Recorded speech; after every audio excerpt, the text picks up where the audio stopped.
And sir ఇప్పటి వరకు producers financiers ఈగోకు పోయి సినిమాని ఆపిన, సో దానివల్ల థియేటర్స్ కూడా లాస్ అయిన సిచ్యువేషన్స్ ఉన్నాయి. సో ఇప్పుడు ఆ లాస్ అయిన దానికి ఆ అమౌంట్ మళ్ళీ చెల్లించమని ఏమైనా అడిగే అవకాశాలు ఏమైనా ఉన్నాయంటారా? అంటే ఇప్పుడు రిలీజ్ చేయడం ఇప్పుడు అడగరండి. రిలీజ్ అయిన తర్వాత సూపర్ హిట్ అయిన తర్వాత కంపల్సరీ అన్ని ప్రొడ్యూసర్కి నష్టం వస్తాయి. బెనిఫిట్స్ వాళ్ళు నష్టమైనా, రేపు డెమరేజ్లు నష్టమైనా, రేపు ఇవన్నీ నష్టమైనా, ప్రొడ్యూసర్ వాల్ పోస్టులు నష్టమైనా, టీవీఆర్స్ నష్టమైనా, మొత్తం ప్రొడ్యూసర్కే నష్టం. దీనివల్ల ఏం నేర్చుకున్నారండి? మీరు 5 కోట్లకు 6 కోట్లకు ఈగోకు పోయి 100 కోట్లు పోగొట్టుకున్నారు. ఫస్ట్ డే 22 కోట్ల రూపాయలు ప్రీమియర్ షో పోయింది. సినిమా 5వ తారీఖు రిలీజ్ అయ్యి ఉంటే 80 కోట్లు నెట్ వచ్చేది. 80 కోట్లు 22 ఎంత అండి? 100 కోట్లు. ఈ 100 కోట్ల రూపాయలు పోగొట్టుకున్నారా లేదా?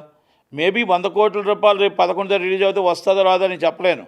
ఎందుకంటే కొంచెం 100% ఒక్కసారి తగ్గిన తర్వాత మళ్ళీ కొంచెం రిలీజ్ అవ్వడానికి కొంచెం తగ్గుతుంది కలెక్షన్.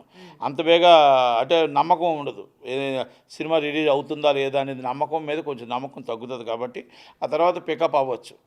కానీ ముందైతే మనం ఓపెనింగ్ పోగొట్టుకున్నామా? ఇప్పుడు రేట్లు రావు. రేట్లు ఎట్టకూడదు కూడా, రావు కాదు, రేట్లు పెట్టకూడదు. కానీ ఇప్పుడు మళ్ళీ ప్రీమియర్స్ వేసే అవకాశం ఉందా? డైరెక్ట్ సినిమాని ప్రీమియర్స్ వేయాలనే ప్రయత్నం నేను మళ్ళా చెప్తున్నా. వాళ్ళందరికీ కూడా అయిపోయింది. ఒకవేళ సినిమా రిలీజ్ అయితే అభిమానుల కోరికపై, అభిమానుల అందరి తరపు నుంచి, ఈ సినిమా ప్రేక్షకుల తరపు నుంచి ప్రీమియర్ షో 300 కంటే ఎక్కువ పెట్టకండి. సినిమా 200 రూపాయలు 150 రూపాయల కంటే ఎక్కువ పెట్టకండి. 200 150 రూపాయలు తప్ప ఎక్కువ పెట్టొద్దు. ఎందుకంటే బాలయ్య బాబు ఫ్యాన్స్ ఎప్పుడు కూడా రిపీట్ చూస్తారు వాళ్ళు. ఎందుకంటే ఒక్క సినిమాని 5 సార్లు చూస్తారు. మాస్ పబ్లిక్ ఎక్కువ. ఇది నందమూరి తారక రామారావు గారి దగ్గర నుంచి మాస్ పబ్లిక్ ఎక్కువ. కనుక దయచేసి రేట్లు పెంచొద్దు. సినిమా రన్నింగ్ పండగ దాకా వెళ్తుంది.